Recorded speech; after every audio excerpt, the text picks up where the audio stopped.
2024 August నెల 15 నుంచి 31 వరకు కుంభరాశి ఫలితాలు.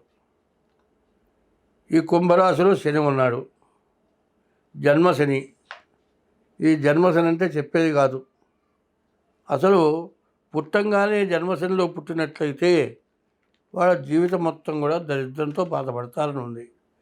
అందులో 30 సంవత్సరాలకు ఒకసారి వచ్చే ఏళ్ళనాటి శనిలో జన్మశని చాలా కష్టపెడతాడు, నష్టపెడతాడు, చాలా బాధ పెడతాడు, ఎంతో అనుభవాన్ని కూడా తెచ్చిపెడతాడు. చేయకూడదు తప్పుడు పనులు చేస్తాం. ఎవరు నోటు పత్రం లేకుండా 1 లక్ష రూపాయలు ఎవరికైనా ఇస్తాం. వాడు ఇవ్వకపోగా అంటాడు, నువ్వు నాకు ఎప్పుడు ఇచ్చావు అంటాడు. పక్కవాడు అదేందా నోటు లేకుండా ఎట్లా ఇచ్చావు, అబద్ధం ఆడుతున్నావా అంటాడు. నిజంగా నువ్వు డబ్బులు ఇచ్చి అబద్ధం ఆడినవాడే అవుతావు. కాబట్టి కుంభరాశి పరిస్థితి అంత చండాలమైనటువంటి సమయం కనబడుతోంది. ఈ కుంభరాశికి వచ్చేప్పటికల్లా ఏ గ్రహాలు కూడా బాగాలేవు. ఈ రాశికి బుధుడు ఒక్కడు తప్పితే ఏ గ్రహం బాగాలేదు. ఈ కుంభరాశి వాళ్ళు నేను ఇందాక నుంచి చెబుతూ ఉన్నా. ఎందుకంటే ధనస్సు, మకరం, కుంభం, మీనం ఈ రాశి వాళ్ళంతా కూడా రేపు 10వ తారీఖు చేయబోయే మహారుద్రం యొక్క ఆ పూజలో పాల్గొనండి.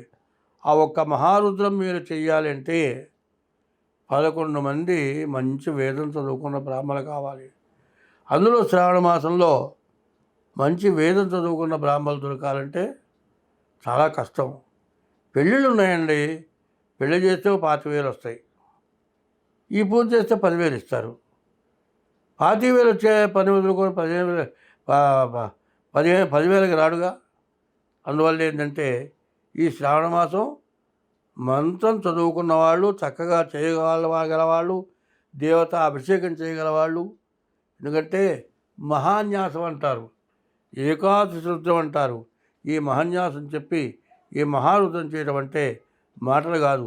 11 రకాల సంకల్పాలు ఉన్నాయి. ఈ 11 రకాల సంకల్పాలతోటి ఈ అభిషేకం, పూజ ఇదంతా జరుగుతుంది. మరి మకర రాశి వాళ్ళు కానీ, కుంభరాశి వాళ్ళు కానీ, మీనరాశి వాళ్ళు కానీ ఈ పూజలో తప్పనిసరిగా పాల్గొనండి. అయితే మిగతా వాళ్ళు వద్దంటారా అంటే వద్దంటల్లా. గోచారం అనేది ప్రతి వాళ్ళు ఏమండి మా రాశి ఫలితం చెప్పండి అంటున్నారు. రాశి మీ అందరికీ తెలుస్తుంది. రాశి అంటే మీరు అనుకునేది ఏంటి? శంకర్రావు కుంభరాశి అని చెబుతారు. శంకర్రావు అంటే మేలకేశ, దుష్యంఛాద, ఉత్తరాభాద్ర, రేవత్యాంచం మీన రాశి. శంకర్రావు మీన రాశి అవుతాడు. సుబ్బారావు ఉన్నాడు, కుంభరాశి అవుతాడు. సుబ్బారావు కుంటి శాఖ కుమిస్తే సుబ్బారావు. శంకర్రావు వచ్చేవాడు దుష్యంఛాద, ఉత్తరాభాద్ర, మీన రాశి. మీన రాశి వాళ్ళు అది కుంభరాశి అంటారు. పోనీ శంకర్రావుది మీన రాశ కాదు, మరి సుబ్బారావుది కుంభరాశ కాదు. ఎట్లాగూ అంటే నీవు పుట్టినటువంటి జన్మ నక్షత్రాన్ని బట్టి రాశి వస్తుంది. ప్రతి వాళ్ళు కూడా మీరు పుట్టిన తారీఖు ప్రకారం నీవు పుట్టినరోజు ఉన్నటువంటి నక్షత్రం ఏమిటో అది రాశి అవుతుంది. ఆ రాశిలో 25 వంతులే ఫలితం వస్తుంది. అది గోచారం అంటారు. అదే పుట్టిన లగ్నం 24 గంటల్లో 12 లగ్నాలు వస్తాయి. ఆ లగ్నాన్ని బట్టి చెప్పేది గ్రహచారం అంటారు. గోచారం 25 వంతులే జరుగుతుంది. బాగా వినండి, ఇది బాగా గుర్తుపెట్టుకోండి. ప్రతి వాళ్ళు ఏమండి నా పేరు శంకర్రావు అండి, కుంభరాశి అంటున్నారు, కుంభరాశి ఫలితం చెప్పండి. కుంభరాశి ఫలితం నీకు ఇక్కడ చెప్పా, మళ్ళీ కుంభరాశి ఫలితం నేనేం చెప్పేది? నీవు జాతకం బాగాలేదనుకుంటే నీవు జాతకం చూపించుకోవాలంటే మరి పుట్టిన తారీఖు, తిథి, తారీఖు, నెల, సంవత్సరం, పుట్టిన టైము దాన్ని బట్టి చూసుకోవాలి. అట్లా కాదండి, సాముద్రికం ద్వారా నీ జాతకం చూసుకోవాలి. 170 వంతులు నువ్వు పుట్టిన టైమును బట్టి వస్తుంది. గోచారం అనేది జన్మ నక్షత్రాన్ని బట్టి వస్తుంది. బాగా గుర్తుపెట్టుకోండి. అవునో ఒక్క మాట చెప్పండి, చిన్న ఒకటే మాట.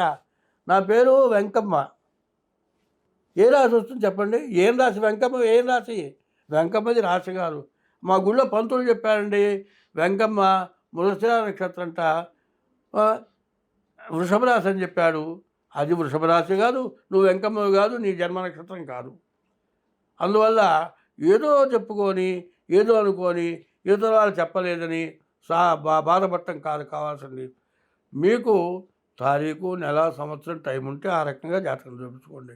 అట్లా లేకపోతే సాముద్రికం కూడా చెప్తాను. మరి సాముద్రికం ద్వారా మీ జాతకం చూపించుకోండి.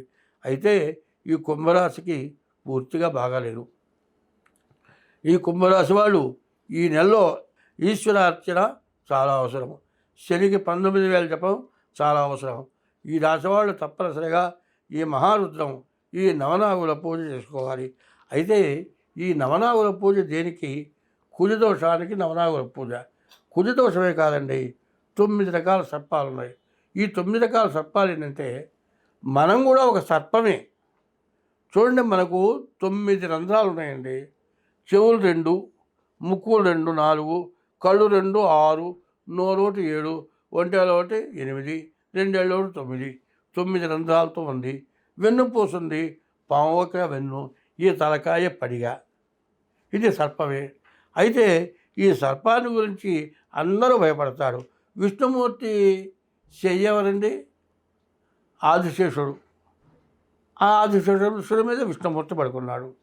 ఈశ్వరుడు ఉన్నాడండి, ఆయన మెడలో ఒక సర్పం ఉంది. వినాయకుడు ఉన్నాడు, ఆయనకి జంఝంగా ఒక సర్పం ఉంది. అట్లాగే నడువుకి మొలతాడుగా కూడా ఒక సర్పం ఉంది. సుబ్రహ్మణ్యేశ్వర స్వామి, ఆయనకి సర్పం ఉంది. అమ్మవారికి వడ్డాణం సర్పం ఉంది. ఎప్పుడు కూడా గొప్ప రాజో, గొప్ప స్వామీజీనో, గొప్ప పండితుడు అయితే పసిపిల్లవాడి దగ్గరికి కూడా వచ్చి పడగబెట్టిన సర్పాలు ఉన్నాయి. అంటే సర్పము పడగ నీడను, అందరూ ఆ సర్పం పడగ నీడను ఉండలేరు. గొప్పవాళ్ళే ఉండగలుగుతారు, శక్తి సంపన్నులే ఉండగలుగుతారు. కాబట్టి మనకున్నటువంటి సమస్త దోషాలు పోవాలంటే కుజదోషం, కాలసర్పదోషం, మరి ఎన్ని దోషాలైనా సరే పోవాలంటే ఆ నవనాగుల పూజ, తర్వాత మహారుద్రం, ఇది చేయటం ఎంతైనా మంచిది. అయితే రెండు కలిపి మాత్రం ప్రతి నెల చేయలేము. సంవత్సరం పొడుగుతా కూడా మహారుద్రం కానీ నవనాగుల పూజ కానీ చేయలేము. దాదాపు ఎక్కువసార్లు చేస్తే నవనాగుల పూజ చేయటం జరుగుతుంది. ఈ మహారుద్రం, నవనాగుల పూజ చేయాలనుకునే వాళ్ళు ఎవరైనా ఉంటే ఈ నెలలో 10వ తారీఖు కలవండి.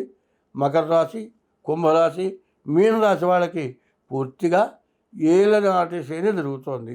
ద్వాదశాస్తమ జన్మస్థము శని మంగారకో గురుహో కుర్వంతి ప్రాణ సందేహం స్థాన చలనం ధనక్షయం.